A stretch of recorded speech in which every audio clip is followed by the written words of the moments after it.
Social মিডিয়ায় বিজ্ঞাপনের জন্য নয়, চেন্নাইয়ের জার্সিতে নিজের অভিষেকটা রাঙিয়েছেন মোস্তাফিজুর রহমান। ডিফেন্ডিং চ্যাম্পিয়নরা এবারের আসরেও ফেভারিট। সেই সাথে ধারাবাহিকতা থাকলে চেন্নাই সুপার কিংসের হয়ে এবারের মৌসুমে ভাগ্য নির্ধারণে কাটার মাস্টার হতে পারতেন ট্রাম্প কার্ড।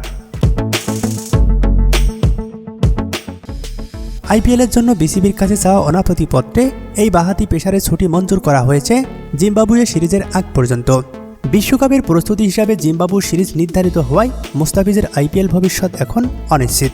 আনুষ্ঠানিকভাবে ঘোষণা না আসলেও মে মাসের শেষ সপ্তাহে অনুষ্ঠিত হবে এবারের আইপিএলের ফাইনাল ম্যাচ। প্লে অফ পর্ব মাঠে গড়াবে মে মাসের মাঝামাঝি। এদিকে 28 এপ্রিল বাংলাদেশে আসছে জিম্বাবুয়ে দল। 3 মে শুরু হবে টাইগারদের জিম্বাবুয়ের বিপক্ষে প্রথম টি-20 ম্যাচ। অবশ্য প্রস্তুতি ম্যাচ হবে এর আগে। চট্টগ্রাম ঘুরে মিরপুরে 12 মে সিরিজের শেষ ম্যাচ। তাতে আইপিএলে মোস্তাফিজের ভবিষ্যৎ কি? বিসিবির সূত্রের খবর, জিম্বাবুয়ে সিরিজের আগেই কাতার মাস্টারকে জাতীয় দলে যোগ দেওয়ার নির্দেশ দেওয়া হয়েছে। তবে 5 ম্যাচ সিরিজে এই পেসারকে বিশ্রাম দিয়ে খেলাবে টিম ম্যানেজমেন্ট। তবে মূলত ওয়ার্কলোড ম্যানেজমেন্টের কারণেই দলের গুরুত্বপূর্ণ সদস্যকে নিয়ে ঝুঁকি নিতে চায় না বাংলাদেশ। 12 তারিখ জিম্বাবুয়ে সিরিজ শেষ হওয়ার পরেই অবশ্য দাফিজের সুযোগ থাকবে আইপিএলে ফেরত যাওয়ার।